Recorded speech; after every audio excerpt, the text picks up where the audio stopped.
And welcome to those joining remotely. We are honored to have you in the space as well. Uh, just looking forward to a very interesting conversation this morning. We will be exploring the depth psychology of Carl Jung. We will be looking at some of the teachings of Gurdjieff and some New Testament quotes that will tie all of that together. So I think we'll have a wonderful time this morning. I just want to have everybody arrive, be in the here and the now. So if you will, just find your breath, settle in, knowing that this is a different type of conversation, so it involves a different type of cognition, a more intuitive, felt experience, rather than an analytical, intellectual experience. So we gain access to that deeper part of ourselves by relaxing, slowing down, becoming present, witnessing.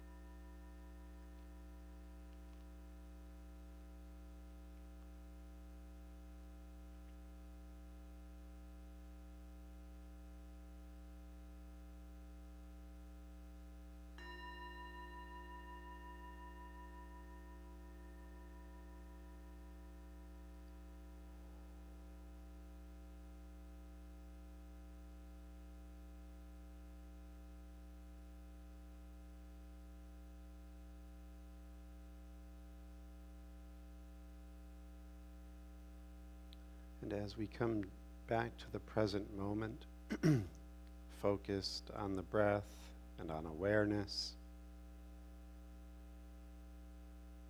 we let slip all of the little things of earth, all of the things that appear on the surface of our life. And just for an hour at least, we look to open up to our depths, to explore what's behind the scenes in our life, and to encounter that deeper, more authentic state of awareness that we are.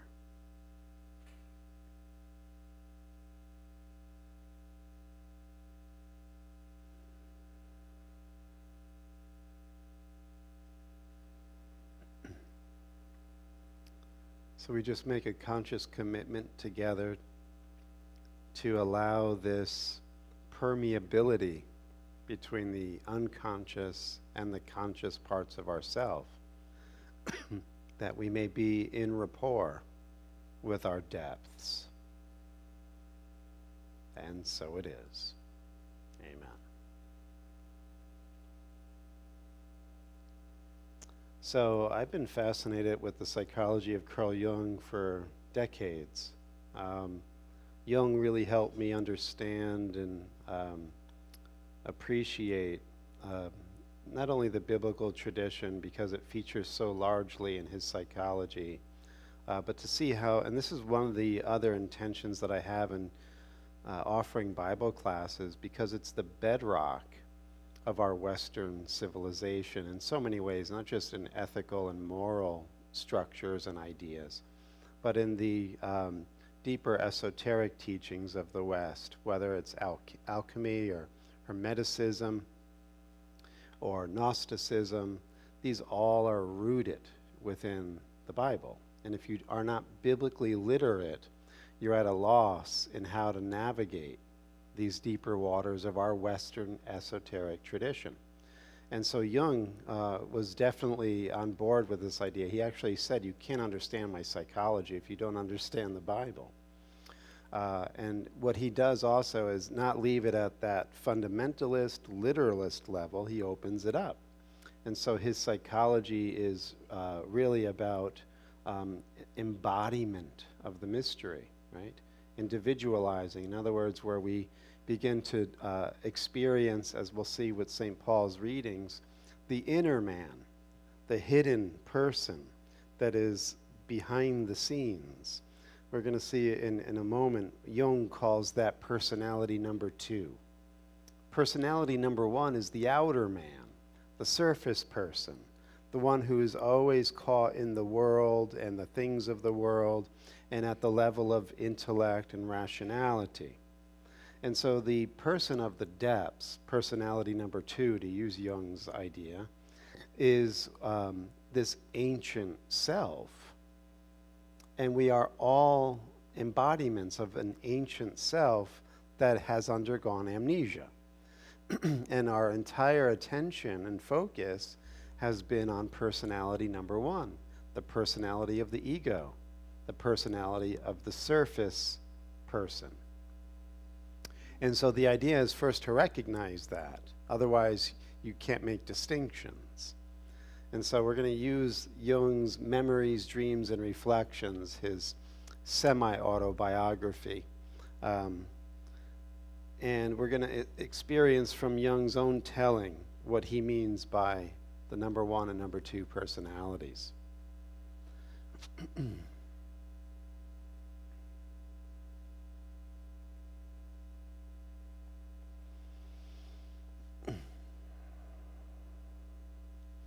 He says, naturally I compensated my inner insecurity by an outward show of security. Or to put it better, the defect compensated itself without the intervention of my will. That is, I found myself being guilty at the same time wishing to be innocent. Somewhere deep in the background, I always knew that I was 2 persons. One was the son of my parents who went to school and was less intelligent, attentive, hardworking, decent, and clean than many other boys. The other was grown up, old in fact, skeptical, mistrustful, remote from the world of men, but close to nature, the earth, the sun, the moon, the weather, all living creatures, and above all, close to the night, to dreams, and to whatever God worked directly in him. I put God in quotation marks here, for nature seemed, like myself, to have been set aside by God as non-divine, although created by him as an expression of himself. Nothing could persuade me that in the image of God applied only to man. In fact, it seemed to me that the high mountains, the rivers, lakes, trees, flowers, and animals far better exemplified the essence of God than men with their ridiculous clothes, their meanness, vanity, mendacity, and abhorrent egotism, all qualities with which I was only too familiar from myself, that is, from personality number 1. The schoolboy of 1890. Okay, so besides his world, there existed another realm, like a temple, in which anyone who entered was transformed and suddenly overpowered by a vision of the whole cosmos, so that he could only marvel and admire, forgetful of himself. Here lived the other, who knew God at a hidden, personal, and at the same time supra-personal secret. Here, nothing separated man from God. Indeed, it was as though the human mind looked down upon creation simultaneously with God. What I am here unfolding, sentence by sentence, is something I was then not conscious of in any articulate way, though I sensed it with an overpowering premonition and intensity of feeling. At such times, I knew I was worthy of myself, that I was my true self.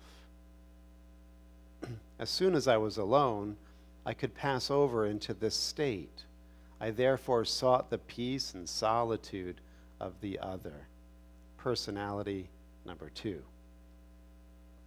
The play and counterplay between personalities number 1 and number 2, which has run through my whole life, has nothing to do with a split or dissociation in the ordinary medical sense. On the contrary, it is played out in every individual. In my life, number 2 has been of prime importance, and I have always tried to make room for anything that wanted to come to me from within. He is a typical figure, but he is perceived only by very few. We all got it, but we're not paying attention, and we're not allowing this passage to open up so that we can commune with our depth. We're too busy on the surface of our life, too hypnotized by personality number 1.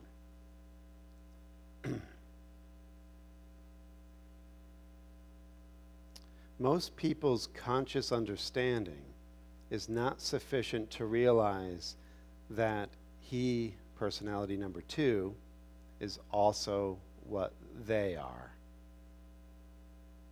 So last week we were talking about the Zen practice of shikantaza, just sitting. And what that means is you are embodying Buddha mind in this present moment unadulteratedly. You're sitting as Buddha. If you're familiar with the Way of Mastery, there was an exercise in that book where you sit as Christ. It's this immediacy of embodying who you are and allowing the distortions, distractions, and static to settle and quiet, and you hold to your true center and allow that presence to take you over. Your ancient self, the one who knows God, the one who's looking down at all of creation with God, this primordial witness, this indestructible awareness, this Vajra Sattva, this diamond being. We're all that. We're not the little puppet that is a vehicle, an instrument of expression. But if we allow the ego personality to run our life, it's like middle management running a big company. They're going to run it into the ground because a middle manager doesn't have vision, right? So our lives in many ways are being run by poor management. That could be one of the reasons why we see poor management everywhere, at least I do. The inconsistencies of my favorite lunch and dinner places are just incredible. All signs of poor management. You get a good meal one day, you can't wait to go back and have it, and it's not the same. It's horrible.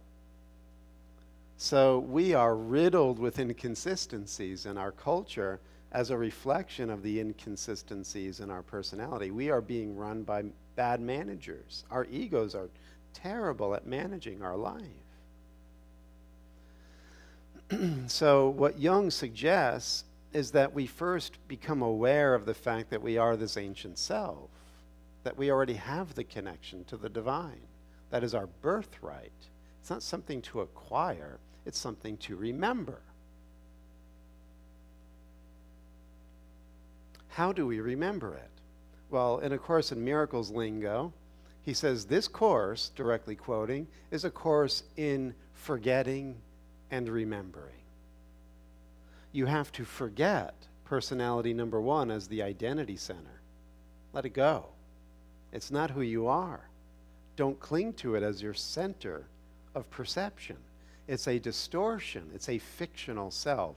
This was Buddha's great realization, right? Anatta, or in the Sanskrit, anatman. There's no self here. That's the first turning of the wheel.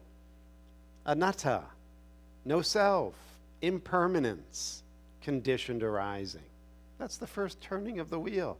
All of this is appearance, illusory, dreamlike. It has no substantial value whatsoever. In Buddha's words, there's no such thing as an individual. Do a little analysis. That is what meditation is for. Look at what you consider to be the individual and deconstruct that. It's a conglomeration of forces, conditions, elements, beliefs, opinions, all not your own. And we've made this into a Frankenstein personality. We've woven together these dead things, and through this pastiche, we appear as personality number one.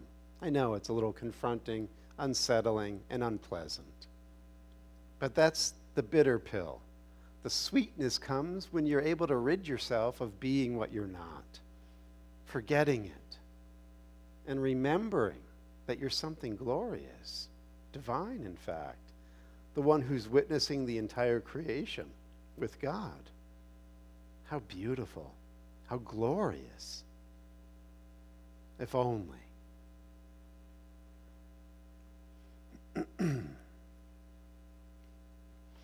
So someone who I'm really enjoying now is Peter Kingsley. I don't know if you're familiar with Peter Kingsley. He is somebody who is revivifying the Western esoteric tradition in large measure, at least in this volume, through the work of Carl Jung. So he's showing how Jung has his roots in these ancestral traditions that go all the way back to pre-Socratic philosophers like Parmenides and Empedocles, these mystics and magicians that predate Socrates, Plato, Aristotle. In fact, according to Kingsley in his research, what we inherited as the Platonic and Aristotelian traditions in our culture are in many ways distortions and severing of the roots of these deeper esoteric traditions that we are inheritors of, and that Carl Jung in many ways brought back into the collective psyche of the West. So Kingsley has some very good things to say about personalities number one and number two in his book, Cattlefack. Highly recommend it if you're into this stuff.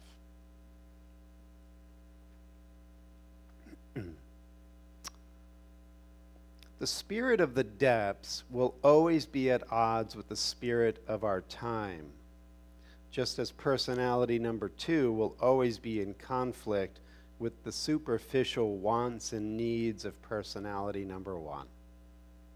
They want different things.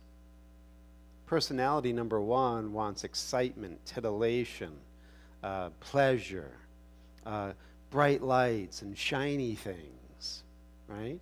Casinos and fast cars and perfumes and very rich meals. Personality number two likes quiet, natural, serene, calm beauty. Right? Breathing fresh air, not the fetid air of urban cities, right? These are the distinctions. But at the end of the day, as he makes so clear in his Red Book, the personality and spirit of the depths prove to be stronger. They are more powerful, more valid. You could call it a law of gravity, the logic of, in Kingsley's words, the underworld. In other words, the depths, right? The roots, where we originate from. They are what truly matters, right? The spirit of the depths. In spite of all the idiotic sound and short-lived fury, they are what has the last word. So this is one of the reasons why, in the Psalms of the Hebrew Bible, Yahweh is often referred to as the rock. It's like when you find this depth, you're on the rock, right? You're on pure being, true being. And it's, again, what the Tibetans would call the Vajrasattva, the diamond nature. It's immovable, indestructible. When you're resting in that as that, all of the fury of the temporary and the, feverish experiences that are going on the surface, the ups and downs of your bank account, the ups and downs of your marriage, the ups and downs of everything, do not faze the person of the depths.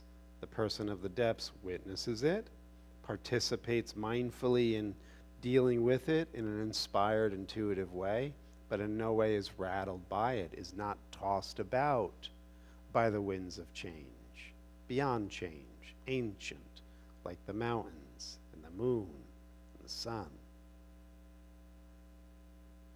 This is our inheritance. We have turned away from it, and we have been led by the Pied Piper into more and more distraction. And we're going to see, we're going to look, the Pied Piper, if we could call it the collective spirit of our age, the Wizard of Oz, the man behind the curtain, or just the man, has plans of a post-human, transhuman, cyborg society. But more on that later. Stay tuned, Lee. You'll love it.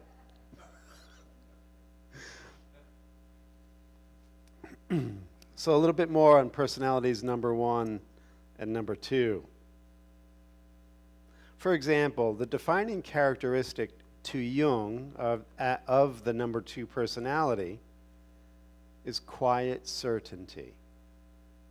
So when you're in your meditation, sitting as Buddha and watching all the effervescence of the surface personality rise and pop and go back into the void from whence it came, the quiet, the calm, the still, you are in existential ontological contact, embodiment of personality number 2. It's not a thing where he walks in with his name tag, "Hi, I'm personality number 2." It's resting in the quiet. It's melting into the core of who you are. That connects you to everything. Because the same logic and language, or logos, to use the New Testament and Greek philosophical term, that runs through all of creation, that patterns and structures all of creation, that thinks and breathes all of creation, is what thinks and breathes personality number 2. It's a holographic self. It's everywhere, everywhen, simultaneously, and still at the same time. And it's our depth. Again, it's not something that we have to go and look for. It's something that we have to relax into. So again, for Jung, personality number 2 is quiet certainty, a certainty rooted in the experience of eternity. Aside from its fondness for lies, the main characteristic of personality number 1, fleeting creature of the moment, rooted in nothing outside itself, is its flipping and flopping, inconsistencies and uncertainties, the inner experience of being endlessly racked with hesitations and doubts. So when you see that stuff showing up, you're inconsistent, you're doubting, you're uncertain, you have anxiety, that's all personality number 1 showing up on the screen of your awareness. What do you do with that? Forget it. Remember your depth. Go into your depth. Calm. Quiet the mind. Root back into your eternal nature.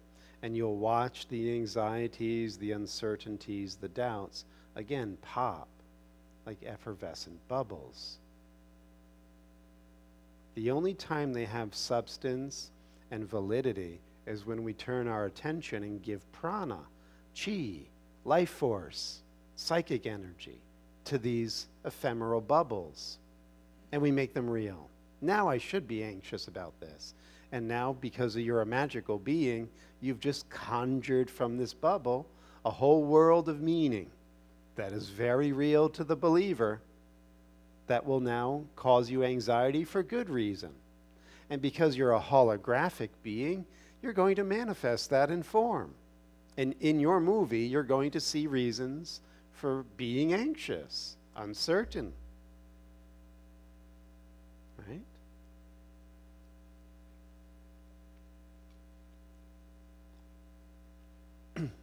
last bit here.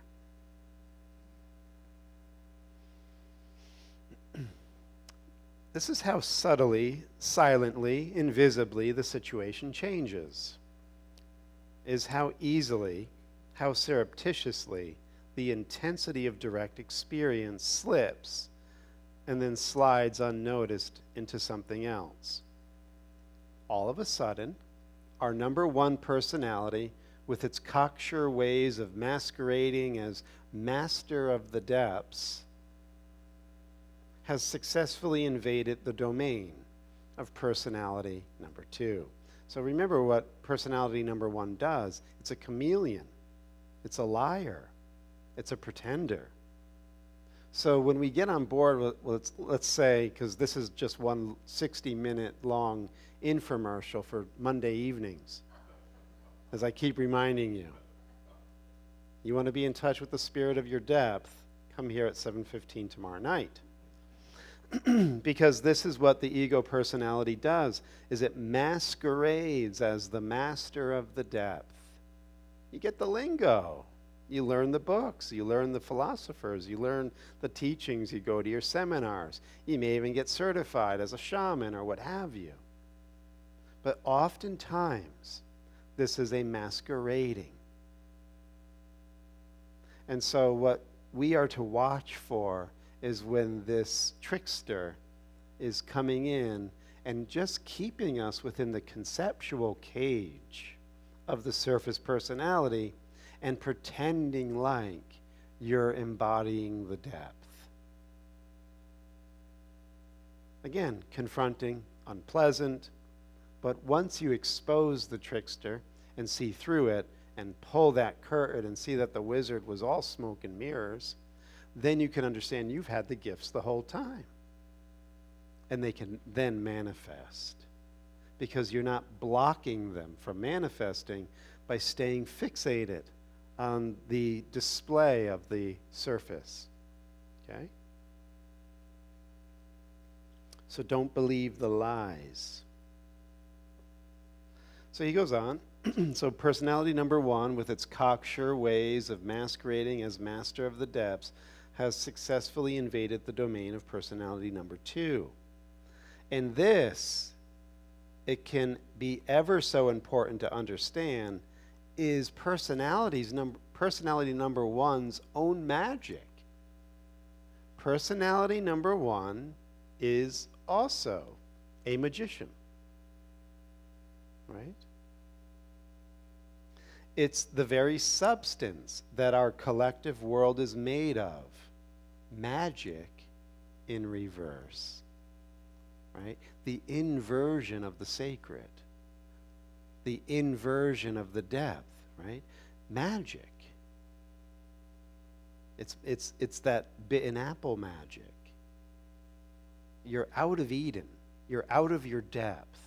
You don't have connection to witnessing creation with God. Now you're a parody of creation, masquerading, and yet at the same time having the power to miscreate with magic. This too is in A Course in Miracles. Whatever you give your psychic energy to, you infuse it with the magic to be. That is our unique capacity as co-creators. We can misuse magic. And that's, he's saying, what we do collectively as surface dwellers. Yes, unsettling. But good news. You're the magician.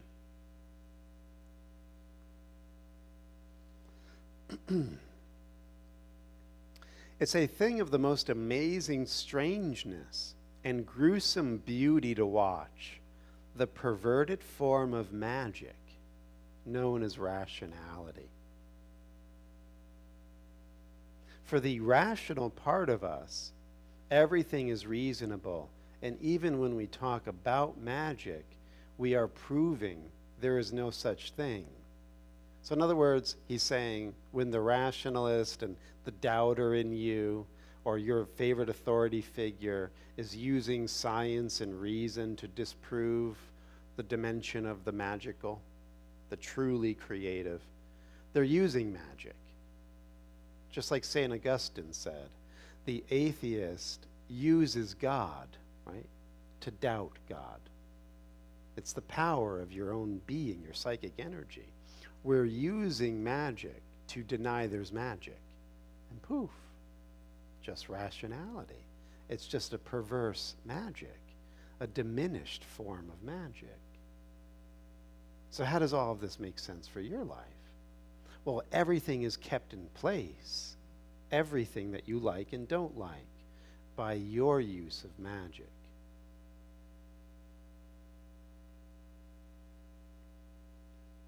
For the rational part of us, everything is reasonable, and even when we talk about magic, we are proving there is no such thing. But for the magician, everything in existence is magic. Even trying to get rid of magic is among the most potent forms of magic. This is the magic of our age. Right? Desacralizing, disenchanting life. Life is not enchantment. Life is drudgery, temporary pleasures maybe. It's not enchanted.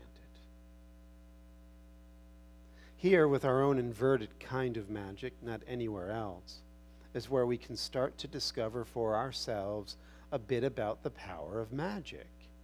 The real magic itself can never be learned, is impossible to teach or be trained in, because whatever we might glimpse of it would immediately get swallowed up by this magic we live and breathe in, the magic of our time. In other words, the door is sealed. You can't enter the inner temple if you don't die first to personality number one. In order to enter through that doorway into your true magical self, you must subdue the outer person and awaken and become the inner man or inner person. Because if you don't, that personality number one will hijack every attempt you get at every step of the way and appropriate it to the surface. So you'll have the lingo. You might have a little bit of a, ooh, that was nice. But at the end of the day, you're still corralled within your conceptual cages of personality number one. So remember, we talked about this on Thursday night in A Course in Miracles Zoom class. The Course is saying that we're undergoing the death of our thought system, ego death, as other traditions have referred to it. So as you get closer to the light, right, to personality number two, to your depth, you're going to feel as if the death of your thought system is upon you, and the ego is going to freak out. I think collectively we're all heading towards that, as we'll hopefully get to with, what they're trying to roll out in terms of the next, iteration of the surveillance state and transhumanism and Elon Musk's Neuralink, chipping your brain so that you can be, tagged like a good farm animal. But I digress. This is the idea where if we do not undergo this transformation into our deeper self, we will not, in a sense, be able to free ourselves from that control. Okay? Again, I only present ideas for your consideration. So this is the reasonable, progressive magic of our age that invisibly destroys. The magic of a whole culture ripping itself up by its roots. Of each of us celebrating new ways, just like the miniature Lucifers we are, of silently murdering our elders, our ancestors, our roots. Miniature Lucifers. Maybe that should be the title of this talk. And if that sounds harsh, Kingsley goes on, it's because none of us can claim to be miraculously exempt from the spirit of our time.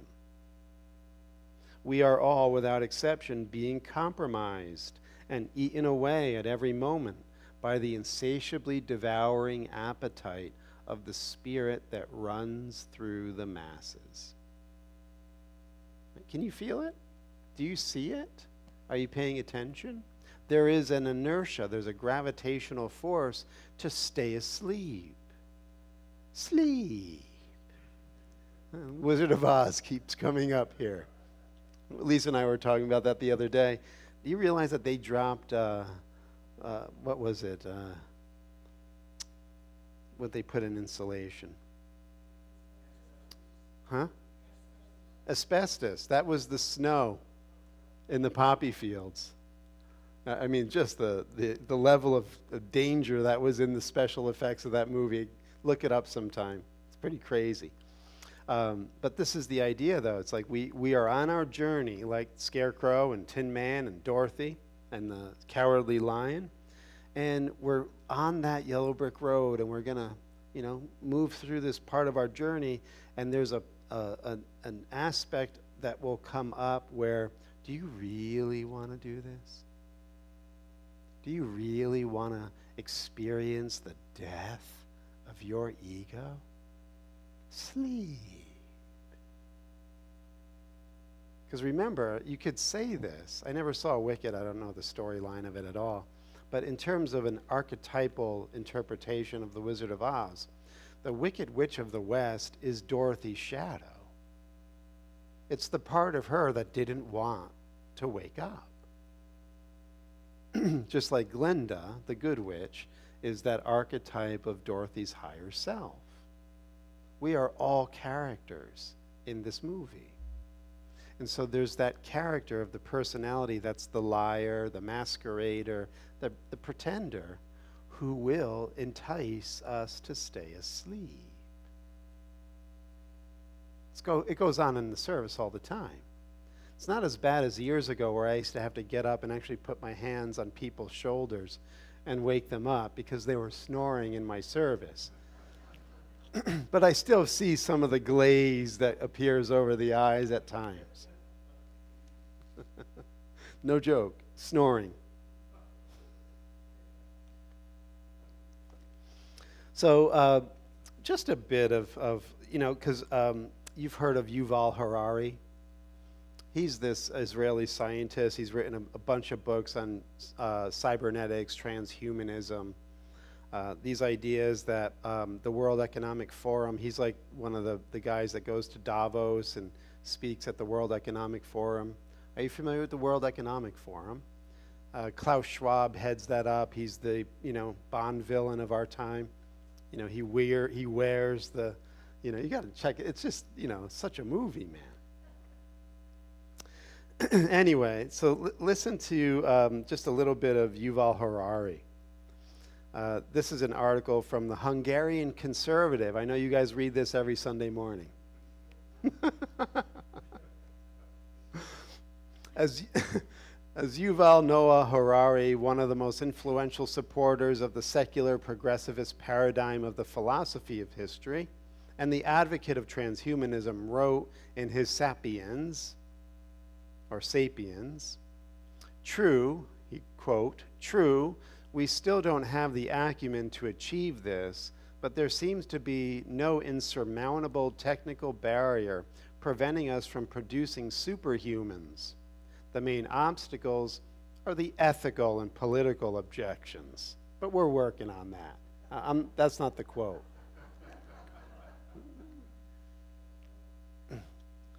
So the main obstacles are the ethical and political objections that have slowed down research on humans. And no matter how convincing the ethical arguments may be, it is hard to see how they can hold back the next step for long. They're convincing arguments not to experiment on humans with transhumanist technology. Very convincing, but shouldn't hold us back for long.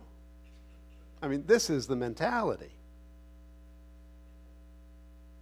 especially if what is at stake is the possibility of prolonging human life indefinitely, conquering incurable diseases, and upgrading our cognitive and emotional abilities, right?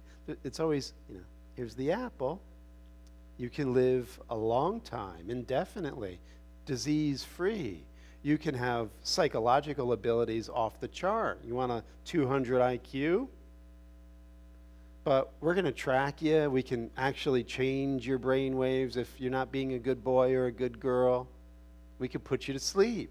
They've been playing with this with the HARP technology for 30 years. Now you'll get chipped, and it'll just be, they could do it wherever you are. According to Harari's main argument, technical development can ultimately make Homo sapiens redundant. Human beings, redundant. That is, Homo sapiens as the currently known human race, and replace it with Homo Deus, that is, divine man, right? Talk about little Luciferians, right? They're looking to create the alchemical transmutation of consciousness through cybernetics and technology, not through the Spirit of God and releasing your divinity and potential through an organic process, right?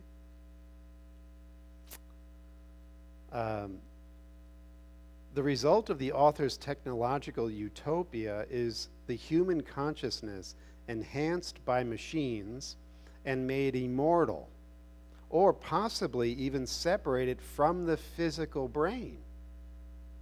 So your brain will be in a jar and you'll be somewhere else, like in a big robot, or you can be installed into anything.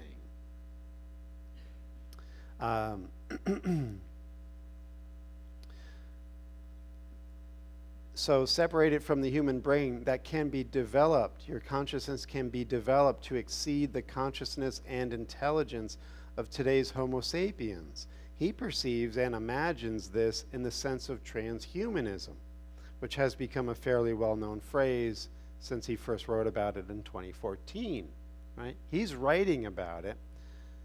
Elon Musk is developing the technology for it. So I beg you, just to have fun, right? For giggles, without the first part being said. Go on to Neuralink today. Look up Neuralink. Neura, Neuralink. This is the brain chip technology. He's being taken to court because he's been killing animals and experimenting on human beings as well. Again, I know this is not the message for Sunday, but it goes with what we're saying.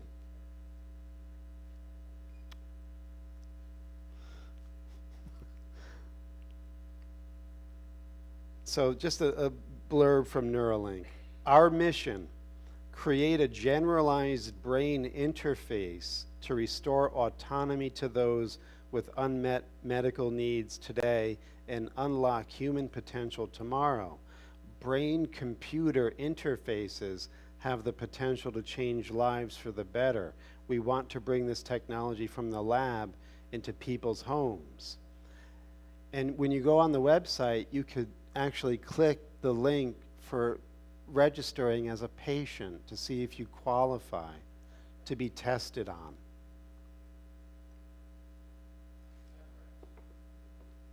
Mm-hmm.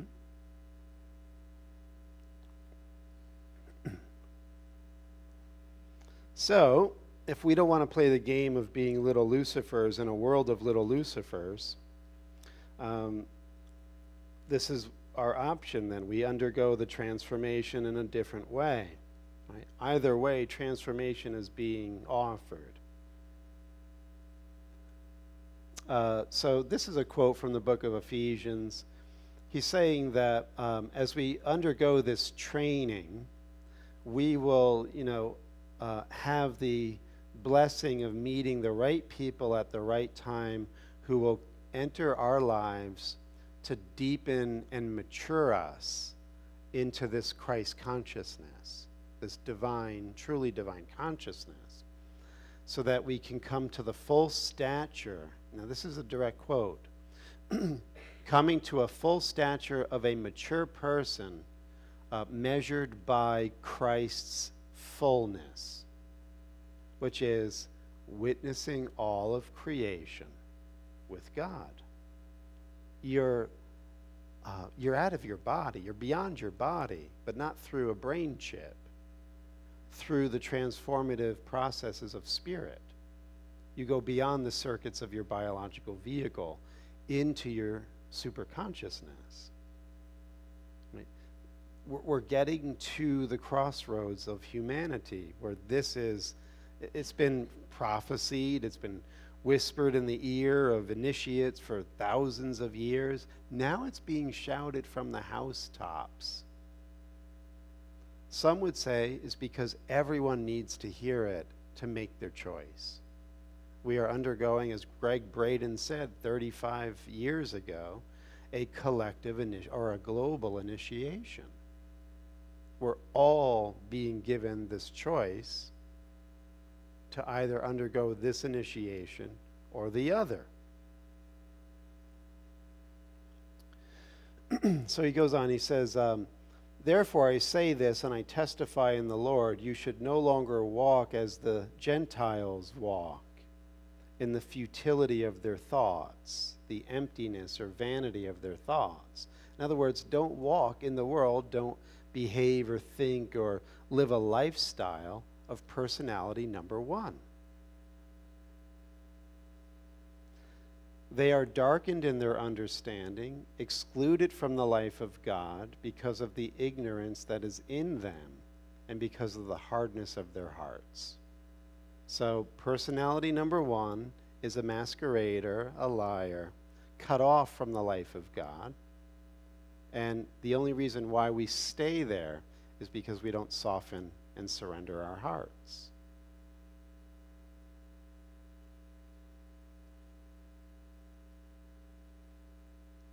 But that is not how you learned about the deeper self, this messianic consciousness.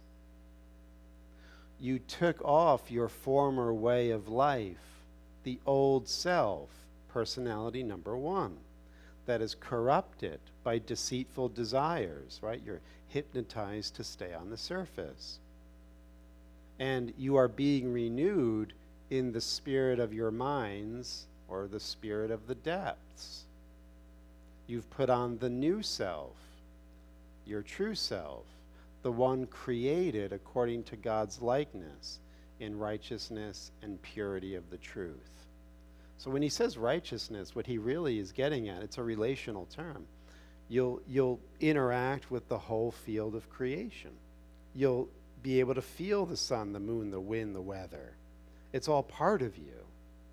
It's your greater self. So you could see how dogma, doctrine, religion has, again, appropriated these terms and kept us on the surface. Most churches, not all, but most churches are reenactments of personality number one saying the buzzwords, not undergoing the transformation and entering the spirit of the depth.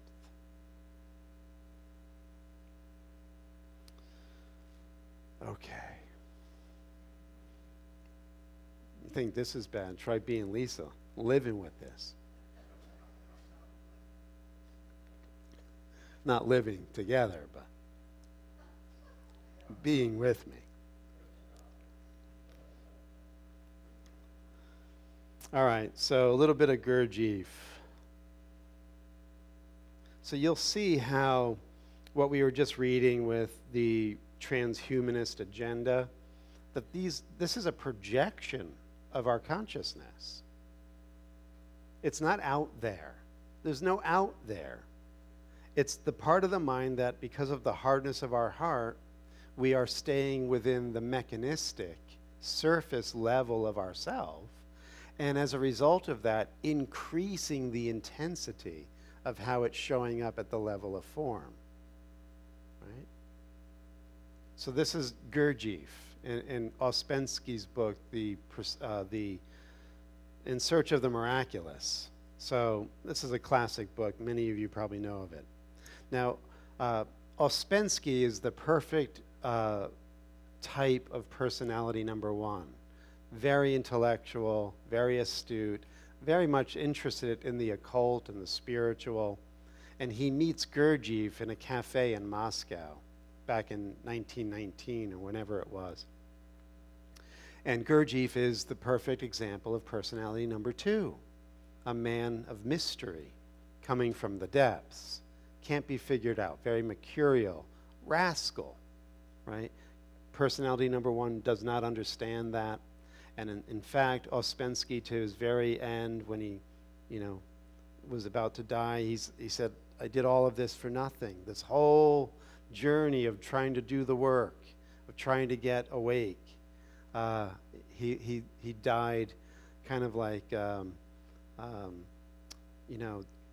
defeated person, because it was all still within the superficial level.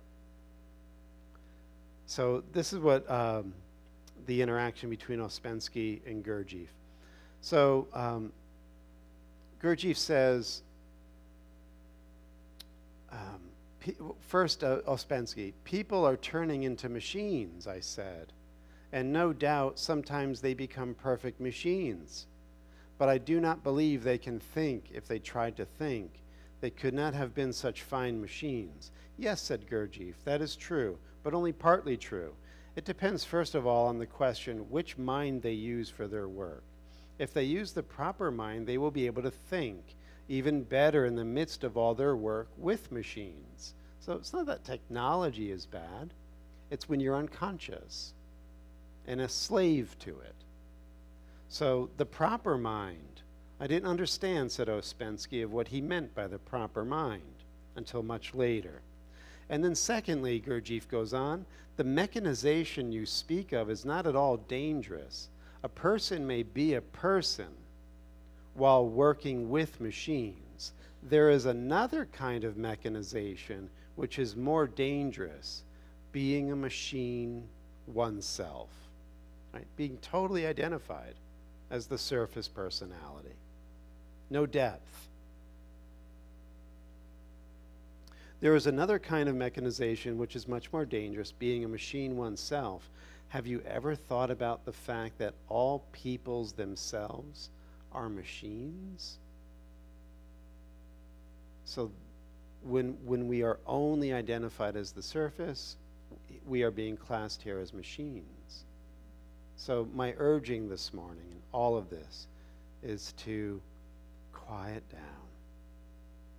Allow all of that programming to come up, witness it, know it to be not who you are, it's the fictional self, and begin to watch as you can distance from identification with it. So I encourage you to deepen your meditation practices. I think in the final few minutes here this morning, we will engage in such a sitting practice. So I think in the queue of classes coming up, there will be some kind of offering that I'll give, maybe on a Tuesday night, not now, but in the near future, that will be this cultivating of meditation, maybe from a Mahayana perspective. But I think it's a vital practice. Just finishing here very quickly, and then we'll do our sitting practice. Gurdjieff says, all the people you see, all the people you know, all the people you may get to know are machines. Actual machines, working solely under the power of external influences. As you yourself said, machines they are and machines they will die. And then Ouspensky asks him his opinion about modern psychology. And Gurdjieff says, before speaking of psychology, we must be clear to whom it refers and to whom it does not refer. He said, psychology refers to people, to human beings. What is psychology? Can there be a relation to machines, right? Because psychology is the study of the soul. He says mechanics, not psychology, is necessary for the study of machines. That is why we begin with mechanics. It's a very long way yet to get to psychology. So the mechanics is observing yourself, watching yourself, getting out of identifying with the voice talking in your head, creating space between you as the witness or the clear awareness and the voices and the impulses that are endlessly vying for your attention and pulling you out into the world. You have to have a deepening ability to stop that slavish attitude towards the conditioned outer mind, the personality, number one. Okay. So we just have a few minutes and we'll just sit quietly. And it's the perfect opportunity to listen to the voice in your head. Listen to it. Observe what's arising.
Just bringing your hands to heart.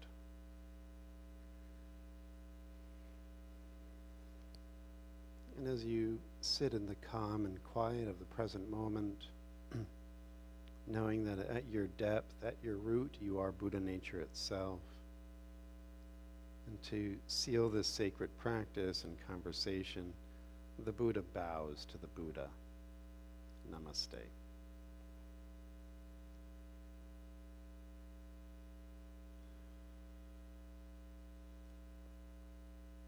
Blue bag's going to go around. If you're joining on Facebook or YouTube, you can click the link. We thank you for your donation. We really appreciate it, both the church and myself.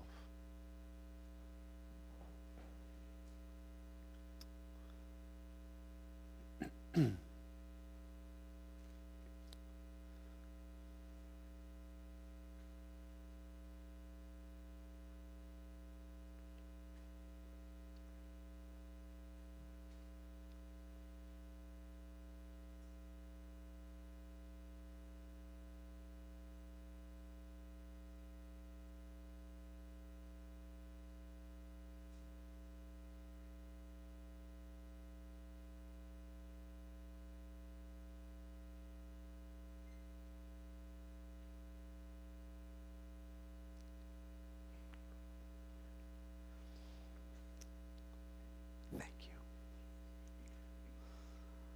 We charge the offering with the intention that whatever form it takes, it brings healing and true awakening to all that are touched by it. And so it is. Amen. Thank you. All right, my friends. Torture session is over. Forget everything you learned. Sleep. All right, let's seal the deal. Coming back to this wakeful awareness in the present moment, beyond name and form, beyond past, present, and future, into the mystery of being that is shining in every instant. May we become more and more aware and wanting of this ancient self as who we truly are, so that the light of God shines upon. Love of God enfolds us. The power of God protects us. And the presence of God watches over us. Wherever we are, God is. Amen. Have a beautiful day. Thank you so much for being here. And talk to you later.